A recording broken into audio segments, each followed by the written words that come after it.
Ryan and Kyle had spent years chasing legends, folklore, and tales whispered over dying fires in old pubs. So when they heard about the abandoned village near Glendalough, nestled in the Wicklow Mountains of Ireland, a place locals refused to speak of, they knew they had to go. They arrived at dusk, mist curling through the pine trees like fingers trying to pull them back. The road disappeared behind them, swallowed by fog.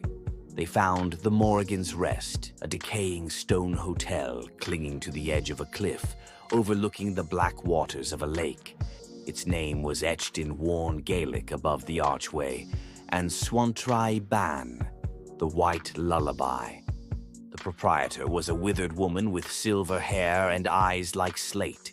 She barely spoke, only handed them a rusted key with a trembling hand. "Room 9, no mirrors, don't ask about the girl." Ryan laughed.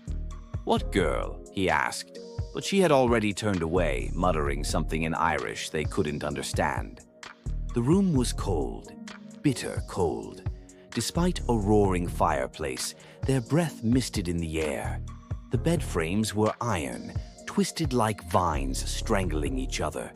On the wall hung an old portrait of a girl, barefoot, dressed in white, standing in a bog with her head slightly tilted. Her eyes followed them no matter where they moved. Kyle tried to cover it with a towel. It fell off minutes later. That night, Ryan awoke to a dull humming. A lullaby, old, Irish, faintly feminine. He sat up, heart racing. Kyle was snoring. The fire was out. The room glowed with moonlight and something else. A shadow. In the corner, something stirred. A girl, pale, hair black as peat. Her eyes were bottomless. She hummed and swayed like she was underwater. Ryan froze. She raised her hand, pointed to the mirror that hung by the door.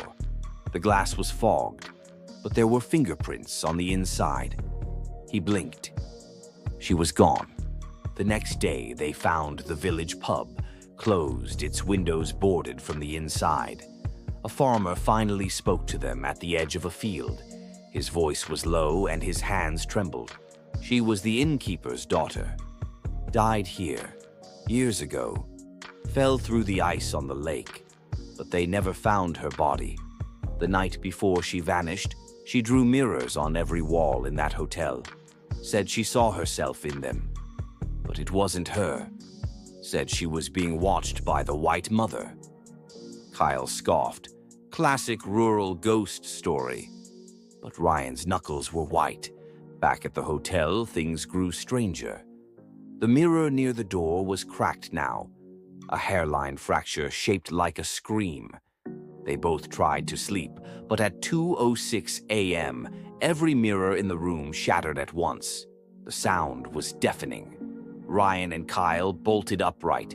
Blood ran down the wall where the portrait had been. In its place, a mirror hung perfectly intact, even though they had seen it break. In the mirror, Ryan saw himself, and beside him, her, the girl. She was smiling now. He turned. Nothing. Panicked, they tried to leave, but the front door was gone. Not locked. Gone. In its place was a hallway that hadn't been there before, stretching deeper into the hotel. The walls pulsed, breathing like a throat. At the end of the hall stood a door carved with Celtic runes. It opened before they touched it. Inside was room 9 again, but this time the bed was soaked in water, and on the floor, a body, a girl, drowned. Her mouth agape, her lungs still gurgling. Water spilled endlessly from her lips. Kyle screamed. Ryan stepped back and fell, through the floor, into black water. He awoke coughing, alone, lying beside the lake outside the hotel. Morning had broken. Birds chirped. The hotel loomed, silent and still. He ran inside. Kyle was nowhere. No sign of anyone. No mirrors. No portrait. The fireplace was cold ash. Even the woman at the desk was gone. He went to the village. The farmer looked at him, confused. There's been no hotel there in 50 years, lad. Burnt to the ground. Lightning took it one winter. Tragic. A girl died, the innkeeper's daughter. Ryan's blood went ice cold. Then the farmer added, "They say she walks with whoever stays there. Leaves them changed, cursed, always missing something." Ryan turned to his reflection in the cafe window. No eyes. His reflection had no eyes. He stumbled back, screaming. Weeks later, a man appeared in Dublin. Dirty, disoriented, muttering in Irish. He didn't know his name, no memory.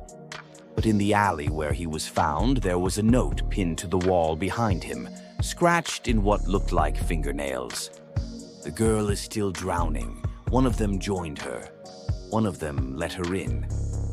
On the back of the note, written in blood, "Mirror me."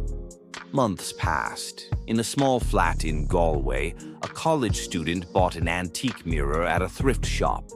Beautiful Celtic carvings, perfectly polished. When she took it home, she noticed something strange. There were two reflections behind her, a girl and a boy, both smiling, both underwater.